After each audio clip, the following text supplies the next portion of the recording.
It's time to get some more intel on the New York Football Giants. We got to go behind enemy lines to do so. Let's do it. Roll the footage.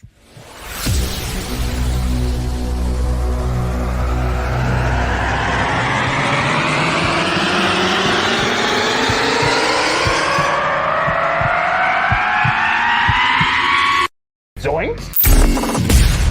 It is unequivocally the Super Bowl for New York Jet fans. Field Yates, baby. Field Gosh darn Yates. Let's bring him on the show. Come on, people. Connor Rogers is joining the show. What's up, Connor? But Trevor Gosh darn Sycamore, baby, for me, personally, my favorite New York Jet of all time. Wow, it's great to be on. What an intro that was right there. Paul, nobody does an intro like you, man. Paul, you give the best intro of literally any podcast that I've ever been. I'm gonna lose my gosh darn bananas.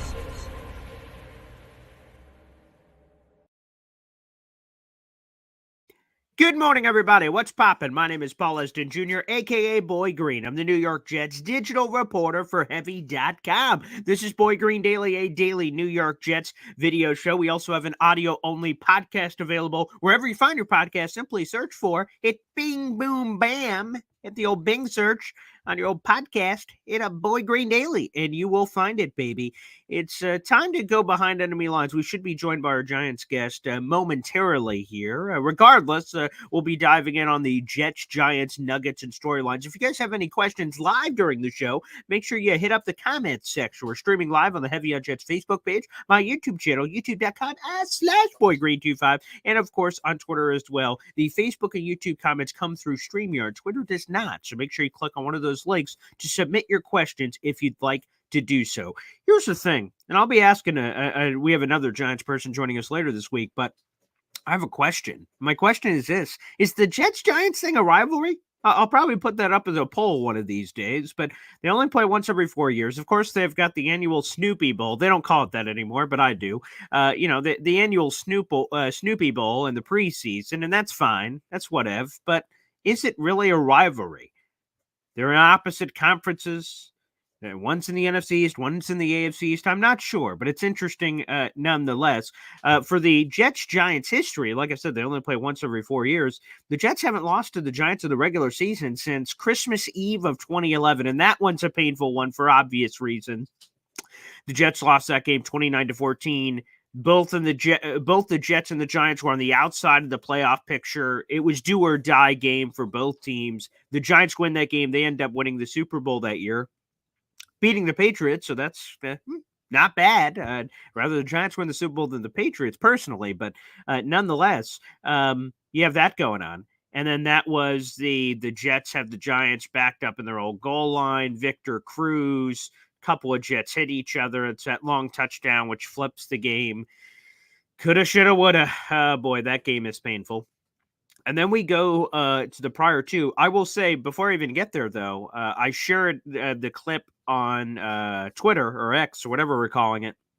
The first play I think of in Jets-Giants, and the video I tweet out every time they play, is the preseason where Eli Manning is by the goal line, and he gets the snap. Brandon Jacobs runs into him. I think it's supposed to be a run play, or it's supposed to be a pass play, and Brandon Jacobs didn't realize it. And beep, boop, bop, the ball starts bobbling around.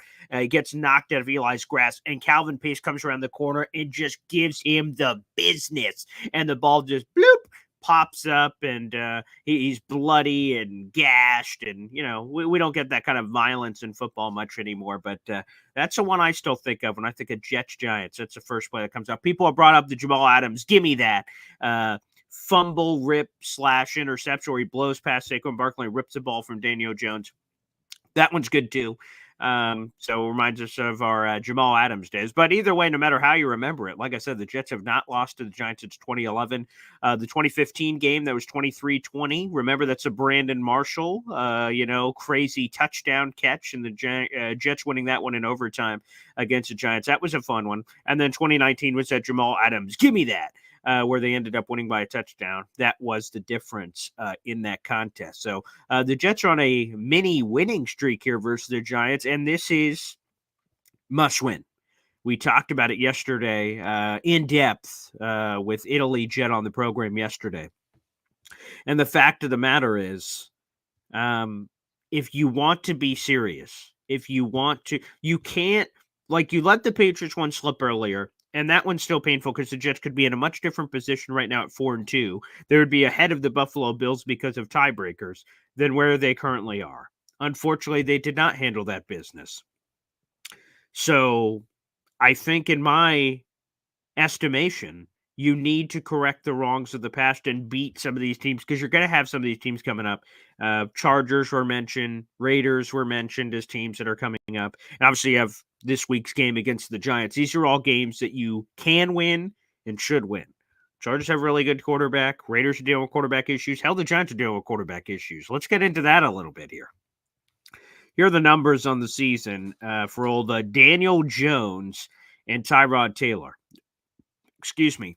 Daniel Jones has played in 5 games so far this year. The completion percentage is nice, 68.9%, but he is turning the ball over at an alarming rate. He has 2 touchdown passes to 6 interceptions, so he's willing to give the biscuit to the other team. So Daniel Jones has, let's call it, a higher upside. I think that's a fair way to put it, but much more in terms of volatility from a turnover perspective. So Daniel Jones is a little with 6 picks. He's been sacked 28 times so far this season. The Giants' offensive line is horrid. I mean, it is no bueno, not good whatsoever. So this is really a favorable matchup for the Jets on multiple levels. Absolutely multiple levels here. And so you have Daniel Jones, who's struggling with turnovers. You have Daniel Jones, who's getting sacked a lot. Now, the rushing is there, not nearly at the same level that it was last season. Is 197 yards to the ground, 5.2 per clip. But he's just not having some of those chunk plays that he had last year. And that's probably, could be associated with the poor offensive line play. Now, here's the thing. Daniel Jones has missed the last couple of weeks. He has a neck injury. He had a neck injury a couple of years ago. Some have feared that it's the same thing. He pushed aggressively to play this past week against the Commanders. Obviously, he did not play in that game, so it was Tyrod Taylor. We should get a injury update, both from Saleh on the Jet stuff, but also the Giants on Wednesday in terms of which quarterback is going to play. Here's what I'll say about that. I'm fine regardless of who it is. It's not like Tyrod Taylor comes in, I'm like, oh no, the Jets are going to lose. That's not how I'm perceiving this. But Daniel Jones, if he comes back, will be rusty. He has not performed very well this season, and the Jets defense is firing on all cylinders after that Eagles game. So that's on one side. The other side, if I'm a Giants fan, I probably want Tyrod Taylor to play. So Tyrod Taylor this season, again, obviously a limited sample size here. He has a 66.3% completion percentage, 571 passing yards, 7.1 per clip. Very nice there. He has 2 touchdowns, no picks. What Tyrod Taylor is a safe quarterback. He is a veteran. He's been around the block. Jets fans should remember him from all the Buffalo games. He's mobile. He still has some of that. He's had 65 rushing yards. With 17 carries. That's 3.8 per clip, not a healthy average, but nonetheless, he can move and groove a little bit, even if it doesn't show in some of the box score numbers. So Tyrod Taylor is a safe player. He has a high floor. He's not, just because he hasn't thrown a pick doesn't mean he's impervious to throwing an interception. However, he just really, as a savvy veteran, does not really put the ball in harm's way. And obviously the Jets have benefited this season with the turnstile of turnovers, that those being cranked and feeding in has been almost like a cavalcade. When it rains, it pours. Now, that's not something you can necessarily rely on a week-to-week basis. It's an oblong-shaped football, and all kinds of things can happen. However, Tyrod Taylor does provide that floor. So if I'm a Giants fan, honestly speaking here, I know Daniel Jones is a 6th overall pick. You just paid him $140 million in the offseason. If I'm the Giants against this Jets team too, you can hopefully make it a defensive slugfest where Tyrod doesn't turn the ball over a lot, and you just kind of rein in the offensive game plan and just be super simplistic. Again, for the majority of that Cowboys game, that's kind of what they did. They were able to nickel and dime the Jets. Now, the difference is that the Giants don't have the same personnel that the Dallas Cowboys do, and we'll get into that right now. The Giants receivers, they lack something to be desired. Now, the number one wide receiver on this team is actually Darren Waller, and not just in perception, which he is, but also in production. He has 380 receiving yards so far in the season. He finally got his first touchdown of the week last last week against the Commanders. Got 49 targets so far this season, 35 catches, that one touchdown I mentioned, 380 yards, 10.9 per clip. The next closest guy is Darius Slayton, over 120 plus yards behind Darren Waller. Here's my point. The receivers are not good on this team. Here are the receivers: Darius Slayton, Jalen Hyatt, Wan'Dale Robinson, Isaiah Hodgins, Paris Campbell. I mean, Sterling Shepard? And Sterling Shepard is 26 yards this season. And that's a name you recognize. Some of these names are just blah. They don't have a number one wide receiver on this team. That's the long story short. Hell, I don't even know if they have a number two wide receiver on this team, to be blunt. Darius Slayton was very much in trade conversations this offseason, and he's the leading receiver on the Giants, the leading wide receiver, not leading overall receiver in terms of receiving yards. Again, that is Darren Waller. So for the Jets, the focus should be on Darren Waller. The thing I feel great about is C.J. Mosley and Quincy Williams has been spectacular in the middle of the defense for the New York Jets this season. Quincy Williams is among the best coverage linebackers in football, so you could probably put him on Darren Waller, feel pretty good from a size-speed combination. You got to feel really good about that. So those are the guys to watch offensively. And then, of course, there's Saquon Barkley, who just returned. He's got 284 rushing yards this season. His average per clip is not good, 3.8. It has been wayward, but he's coming off an injury as well. Also got a little involved in the receiving game last week. So far this season, he's got 16 catches for 87 yards, 2 tutties coming out of the backfield. Saquon Barkley bringing a little bit of that juice from a receiving perspective. Although, if you're a Jets fan, here's the thing to watch. The Giants defense has come alive. Here it is. Here's the entire season. Let's just kind of walk through it for the New York Football Giants as we head into this matchup. Again, everybody, this is Boy Green Daily. We were supposed to have a New York Giants insider joining us this morning. I do not believe that's going to happen, but we'll leave the door open all the way to the end of the show. We'll see if that potentially changes before we get out of here. But nonetheless, we'll keep trudging along here. That's what we do. Got to call an audible at the line of scrimmage, baby. Here's the Giants' schedule as it's played out this season. Week 1 season opener, they lost 40-0 to the Dallas Cowboys. I mean, it was a bloodbath. There was a rain game. I mean, just all went wrong. Then against Arizona week 2, the Giants are down big. They're down 27-0 or something. And then all of a sudden, the Giants come all the way back with a miraculous comeback to beat the Arizona Cardinals. So we all thought we're tanking, and they beat them 31-20. We're like, oh, okay, there's some signs of life. They get blown up by the San Francisco 49ers on Thursday Night Football, 30-12. They get blown out by the Seattle Seahawks at home, coming off of the bye. I mean, that one's inexcusable. They lose 24-3. They're at Miami. They lose, sure, multiple scores, 31-16, fine. And really, that score looks closer than it is. There was a coach-to-coach, Jason Pinnock. We could talk about some of those former Jets that are Giants key players. We could talk about that in a little bit. But it says 31-16, so they lost by 15. But really, that turnover flipped the game because that's a 14-point swing. That easily could have been 38 Dolphins, 9 Giants. So it could have been even worse. But again, they lose by multiple scores. And then 2 weeks ago, the Giants, something clicks. Hey, we could say that for the Jets in that Chiefs game where something clicks. Whoa. This is different than we've seen this season. That's what happened on Sunday Night Football, October 15th. The Giants played the Buffalo Bills in Buffalo, coming off, like I said, that multi-score loss to the Dolphins. Everyone on the outside's like, this is a bloodbath. The Giants are going to get their brains beat in.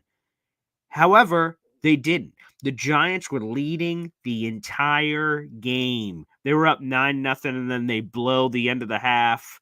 They could have added even more points to that total. Obviously, they do not. And then the Giants end up losing that game 14-19 in that contest. We'll see actually if we can get our guest here for the last couple of minutes here. 1 second. 1 second, everybody. Sorry about that.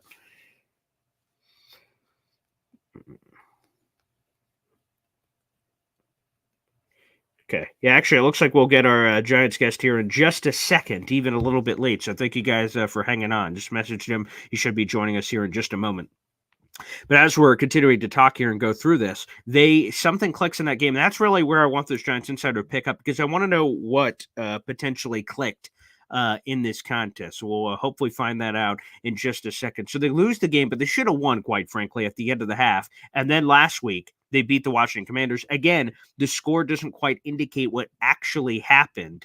And that is simply this, that they beat the Washington Commanders 14-7. That one could have been 21-7, but Kayvon Thibodeau, a guy I wanted so bad in the draft, dropped a horrible pick six.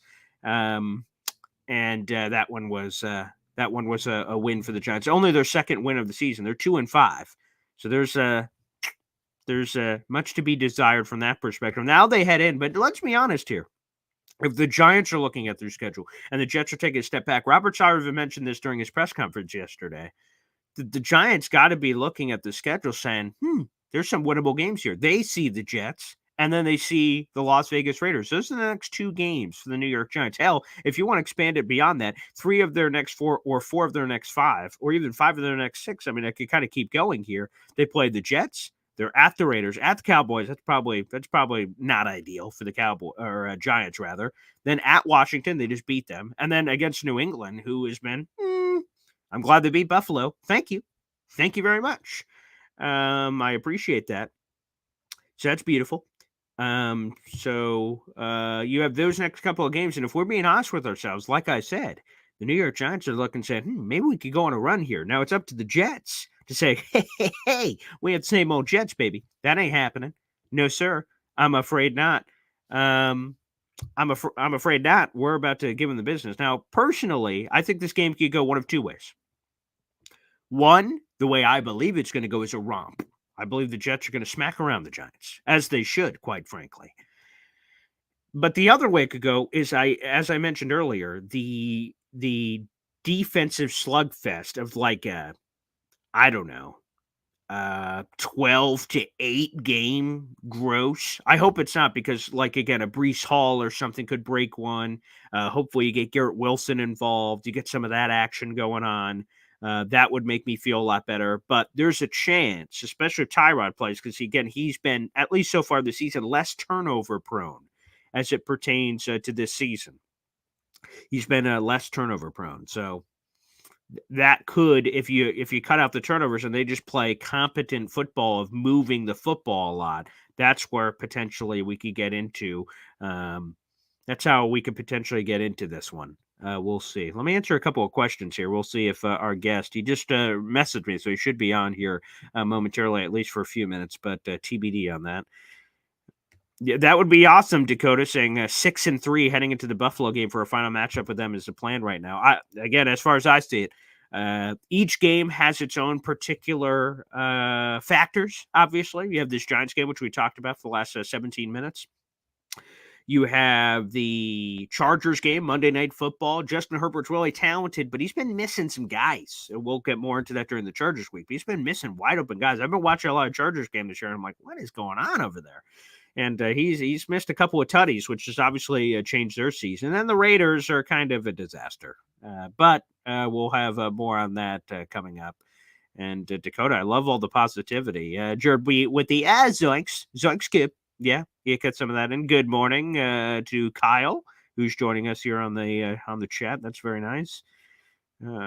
We did. That's another good one. I got to remember that. I can't even remember the Giant's name. He's like Carter or something. I don't know. He's some no name, but yeah, that's a little extra juice. Now, I don't know if that's necessarily a storyline, but nonetheless, that's something. That's something interesting. But I forgot about that, so that's a good one.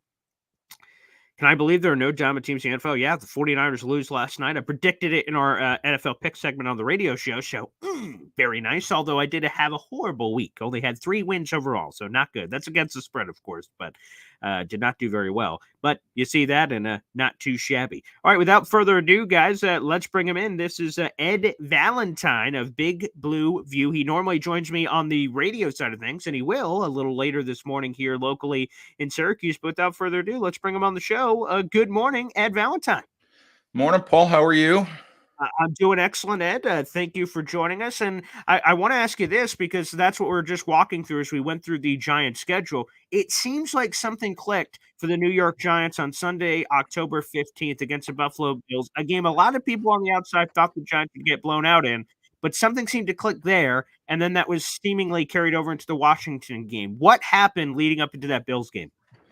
Well, I don't know exactly, but my first question is, after the last 2 weeks, how good are the Buffalo Bills? in reality. After Well, the that's a week good point. against the Giants and the week against the Patriots, how good are the Bills? But I think that what has begun to happen, and a lot of people want to point to Tyrod Taylor being the quarterback for the last 2 weeks. And I think that Tyrod Taylor has done a lot of good things. But I think a couple of other things have happened for the Giants. I think the defense is playing much better. It's continuing to get better.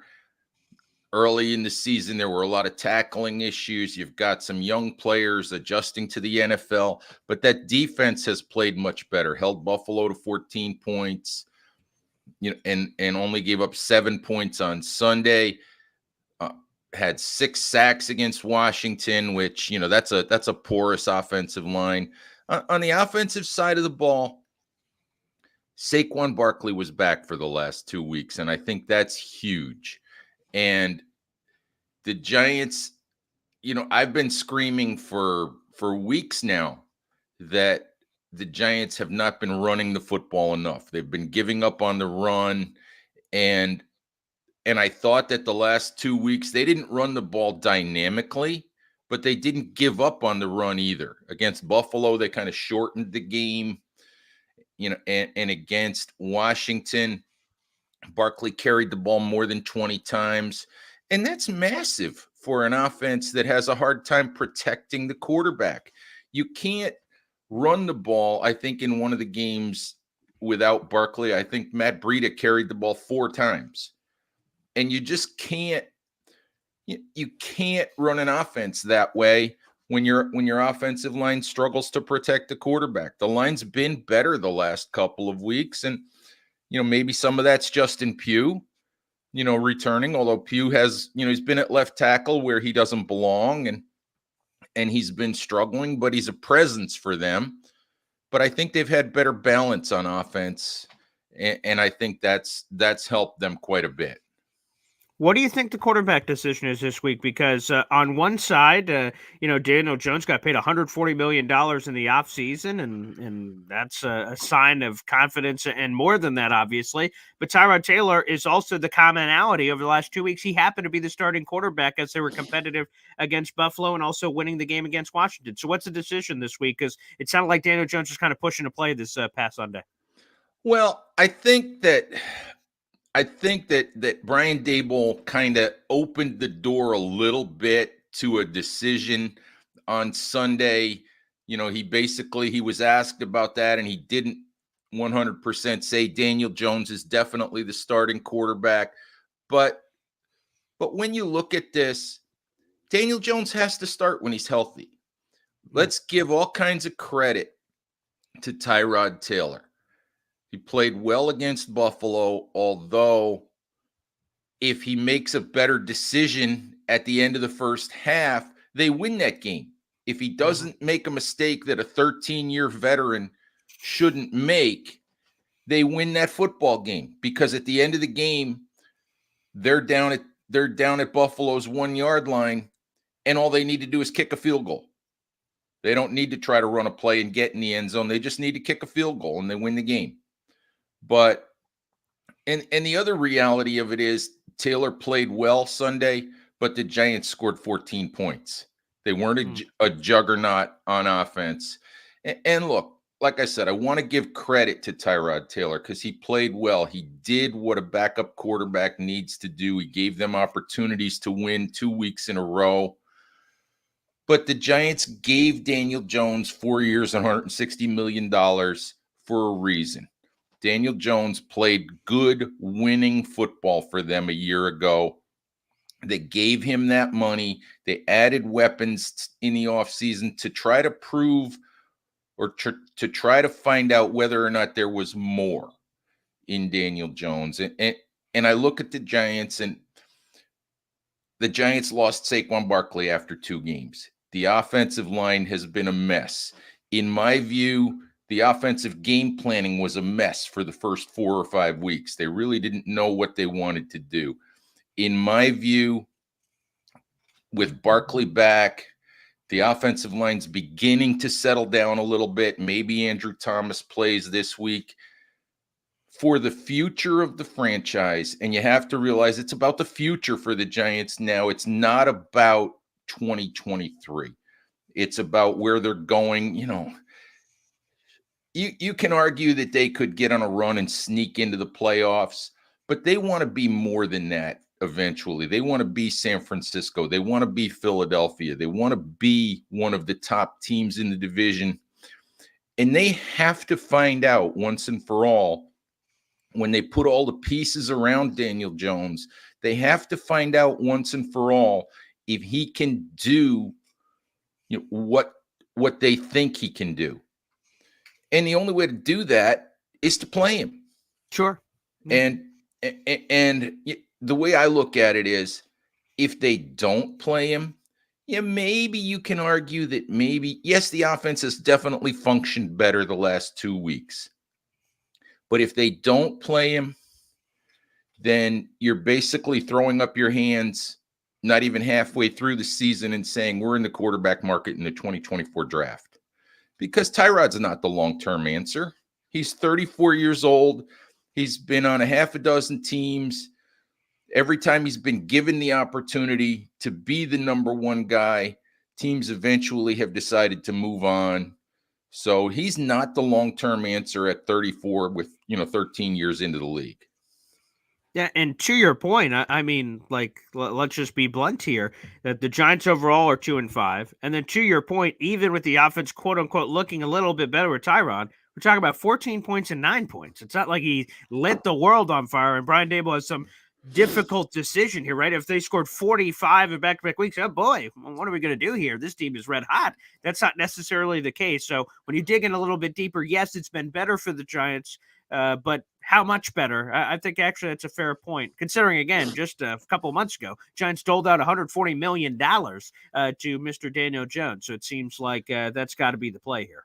Yeah, I think you have to say that Tyrod Taylor did some good things the last 2 weeks. Brian Daboll mentioned the fact that one of the things that Taylor did, they had 6 or 7 explosive pass plays on Sunday. And one of the things that Taylor did was take the snap, hit his back foot, and get rid of the football. And I think that's something that maybe because he's been hit so much, maybe because of, the injury situation, I think Daniel Jones was struggling to make decisions and get the football out of his hands. And I think that what Tyrod Taylor did the last couple of weeks is show that even if the offensive line isn't perfect, there's a path to play good football or better football, with this offense. And I think where you run into an issue with the quarterback situation is, okay, whether it's this week or next week or whatever, if Daniel Jones comes back into the lineup and then you see dysfunction return, you see 8 sack games return, you see the ball not get to Darren Waller and Jalen Hyatt, in situations where they can make plays, I think then you have a big part of your answer in terms of what the Giants quarterback picture is. All right, let's go to the other side of the ball. It's kind of crazy. Through the first 6 weeks of the season, the Giants as a team had 5 sacks. Against the Commanders, they had 6 sacks. They more than accomplished their entire season total and some in the game last week. To your point, was that porous Washington offensive line, or more so, hey, the Giants kind of figured out something, they got some guys, and we all know what Wink Martindale is capable of. So if you had to pick one or the other based on that performance, where would you lean? Honestly, I think it's a little bit of both. It's funny because I talked to, Wink Martindale. The Giants coordinators do one press availability each week. Mm-hmm. And when we talked to Wink last week, I asked him about whether he felt like they had been getting enough pressure. And he said at times, yes. And he said basically what he was talking about was at other times against Josh Allen, for example, they sat back and played more coverage. They sat back and tried to protect the secondary a little bit. I think at times early in the season, They weren't getting to the quarterback. There's a lot of gnashing of teeth about Kayvon Thibodeau, and was he playing well? Was he being used in the pass rush enough? Was Leonard Williams, getting old and all of that? But I think that what we saw Sunday was, I think we saw the Giants take advantage of a really bad offensive line and a quarterback who has a reputation for taking unnecessary sacks by sort of throwing caution to the wind and going after him. And Dexter Lawrence just dominated Nick Gates and the inside of the Washington line. I think Dexter Lawrence was credited with 2 sacks, but he probably had something to do with each and every one of the sacks that the Giants had. Wow. So I do think it was, I think Dexter had like 8 pressures, and I think what he wound up doing was pushing the quarterback into a lot of guys who got credit for sacks. Wow. But so I think it was a little bit of both. Do I think the Giants have a completely dynamic pass rush all of a sudden? No, because they still have a couple of guys. They have Dexter, they have Kayvon Thibodeau. In certain situations, Micah McFadden can get to the quarterback. Leonard Williams can get there. They use Jason Pinnock, who's one of their safeties, on the blitz, and he can get there. But they need more in the pass rush. There's no doubt about that.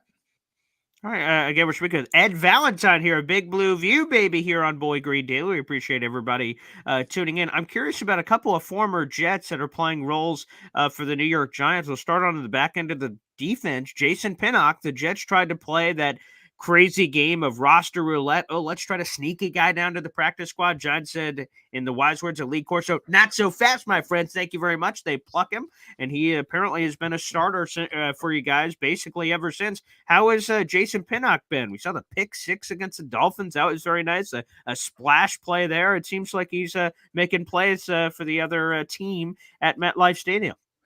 Well, we thank you very, very much for allowing us welcome, by the way. to permanently borrow Jason Pinnock. We thank you for that. Yeah, that's right. The Giants picked Pinnock up a year ago, and there was a lot of gnashing of teeth in the offseason because the Giants let Julian Love, who was one of their 2 starting safeties, go a year ago. And the reality of it is, Julian Love's a nice player. But Julian Love is not an all-pro. He's not a Pro Bowl player. He's not a game-changing player. And sometimes you have to look at your roster and think, I've got young players who can do this job and save some money. And the Giants looked at their roster and they looked at Jason Pinnock and they said, he can do that job. So he's on a rookie contract. So we're going to let Julian Love go, and we're going to let him do that job. And he's doing it very, very well. He's dynamic. Wink Martindale loves to blitz from all different angles and do things like that. And he uses Pinnock as a blitzer. He brings him down to the line of scrimmage and uses him to blitz, especially against the run quite a bit. Pinnock's a terrific athlete. He's a good special teams player too. He's kind of still developing in coverage, but he's a good player, really good athlete. Made a play in training camp, an interception on a ball that was intended for Darren Waller. That was just a crazy, crazy play. I don't know how high he jumped, about 52 feet to get the ball, and reached up and grabbed it with one hand. But he's playing really, really well. And he's definitely been a good addition to the Giants. Yeah, I'm pretty sure when the Jets nagged him out of Pittsburgh, he was playing mostly corner, and then they flipped him over to the safety position very early in his career, obviously, because he's still on his rookie deal by the time the Giants got him. So he's a very interesting player. We're all rooting for him, except for this week, of course, but it's been cool to hear that story. And then one that's a bit older. He's gotten a few more years under him is the former Jet. That was via trade, of course, Leonard Williams, and he's gotten a few big deals there. Is he the same player? How has he been? What, I guess, let me put it this way. What's been your observation of the Leonard Williams experience since you guys have gotten him, and what he's been in 2023? Well, let me say this first of all, and it will annoy Jets fans, and maybe Oh, that's why I'm saying it. Leonard Williams spoke to media. He spoke to media via Zoom on Monday, and he was asked about Giants versus Jets and his career with the two teams, and he said, I've been a Giant for so long I barely remember being a Jet. wow. So yeah, he said I barely remember being with those guys, but Leonard Williams, such an interesting player, such an interesting human being, to be honest with you. He's a guy that has all sorts of interests outside of football and spends his off season doing all sorts of crazy things, like underwater deep sea fishing and crazy stuff. So he's a really interesting guy, but as a football player, Giants fans still don't understand what Dave Gettleman was thinking in the middle of a bad season, going out and trading for a player that cost you, mid-round draft picks. With that said, Leonard Williams' play over the time he's been a Giant has certainly justified the Giants going out and getting him. He's been a good player.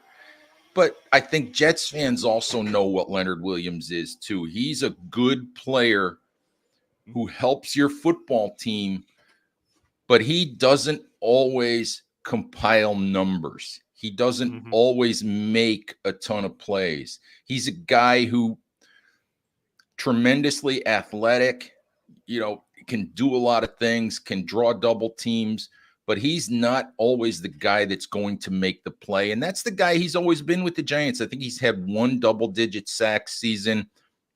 He's made a ton of money, I'll say that much. Yeah, that's for sure. Yeah. He certainly knows how to make money. But really good player. Had an injury for the first time in his career last year that cost him half the season, had a neck injury. And I honestly wonder, had a really nice game Sunday against Washington, but I wonder if he's on the backside of his career at this point. And I will find it very surprising. He's in the last year of that massive contract that Dave Gettleman gave him. As good a player as he is, he has the biggest cap hit of any non-quarterback in the NFL. Wow. And I think the Giants are going to move on from him after this year. So we'll see how that goes. But as for Sunday, I'm sure that even if he barely remembers wearing a white and green uniform, I'm sure he'll enjoy playing well. Yeah, I'm sure he will. And I'm sure that'll be hostile territory as the Jets head on the road for that game on Sunday. You have no idea, by the way. You have no idea how happy I am, because I'll be in the press box. You have no idea how happy I am that this is a Giants home game, because I don't know. I don't like walking into that stadium when everything is lit up in green. I'm sorry. I just don't. Which I know. I'm sure Giant fans and Jet fans feel the same way about walking in when it's blue. But, so that should be an interesting thing, which I guess leads me naturally into my next question. Ed, do you consider this a rivalry? I ask this kind of all the time. They only play once every 4 years by way of NFC East, AFC East, and how it all lines up. They play, of course, every year in the Snoopy Bowl. It's not called that anymore, but the Snoopy Bowl preseason game. But is there a little extra juice? They play in the same stadium. They're on opposite conferences. They don't play very often, but it feels that way a little bit for me. But I'm curious for you, on someone who's on the other side. Is it something there? I think there is. I think that, honestly, it's probably more so in the fan base than it is with the players. But I mean, then again, they do share a stadium. They do probably see each other out and about town, and a lot of them know each other, and it's nice to have bragging rights and all of that. But I think games like this are more about fan base rivalries. It's more about Fireman Ed versus license plate guy than it is, a rivalry like Leonard Williams isn't going to look over there and say, I hate Mekhi Becton. I just want to destroy this kid, So, so I think it's more fan base generated than anything else. Although I will say, I think you're probably right. But the only thing I'll say is it was funny. It had to have been last summer, right? The joint practice, and all of a sudden, all the Jets reporters are covering the old Jeremy Shockey days, way back in the day, where we had the brutal, intense, fisticuffs being traded in those training camps way back. That had to have been the early 2000s. That had to have been. And that one seemed to give a little bit more fire, perhaps more fire than I guess the actual games give in that sense. Yeah, but Jeremy Shockey was involved in that, and Jeremy Shockey's not a normal human being either. So That's true. That's true. That's a good point. Let me bring up this because one of our fans did earlier in the stream. I didn't remember the young man's name, which I'm sure Aaron Rodgers would be proud of, but I didn't remember the young man's name until someone brought it up. Jihad Ward, is he a player for the Giants? Jet fans became familiar with him with the Aaron Rodgers Hard Knocks exchange that went viral. Is he a player on this team? Is he a starter? What is he? I think a lot of Jet fans are kind of curious on his whereabouts. Jihad Ward is a New York Giant. Yes, he is. Jihad Ward is a Wink Martindale favorite. He's an edge defender. He's a guy that Wink Martindale said a year ago about Jihad Ward. He said, wherever I go, wherever I coach, I hope Jihad Ward is on my football team. Wow. The good thing about Jihad Ward is he's a veteran. He's a stand-up guy. He's a presence in the locker room. He's a guy that tries to keep his teammates accountable.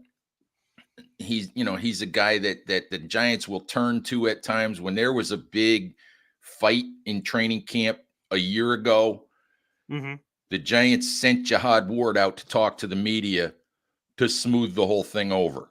Oh, that's amazing. Yeah. But and he's a guy, I think one of the things we saw with the Giants early in the season was they kind of rolled over for the Dallas Cowboys in week 1. And, he's a guy who will do what he did against the Jets in that preseason game. If he thought he saw what was a cheap shot against Bobby McCain, which was a cheap shot, and he thought he saw Jets players, including Rodgers, and I think Randall Cobb was the other one, sort of celebrating that cheap shot. And he stood up and defended his teammate. And that's the kind of thing that the Giants appreciate about Jihad Ward. The problem with Jihad Ward is that Jihad Ward plays far too many snaps because he's not a really good player. And especially with Azeez Ojulari, on injured reserve for the Giants, who's a dynamic edge rusher when he can stay on the field. Jihad Ward plays far too many snaps. He's not really an impact player. He's a part-time player playing too many snaps for the Giants right now.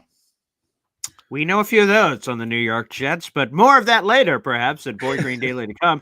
Oh, Randall Cobb. Anywho, I digress. But let me ask you this before we get you out of here, Ed. What is your prediction for Sunday? I feel like this game could go in a lot of different directions, but obviously massively pivotal for both squads. The Jets coming out of their bye and the Giants, if they hope to make any sort of run here in 2023. What's your thoughts? Crystal ball it for me. Oh, I haven't honestly really formulated an opinion as to, when it comes time later in the week when I'm actually going to make my prediction. But I look at this game. I look at this game this way. Okay. This is a close football game between two flawed teams. I think the Giants, we know what the Jets defense is. The Giants, I think the last couple of weeks have played more to what we think their defense actually is as well. I think this is a low-scoring game. I don't know what the under is, 36 or something, but if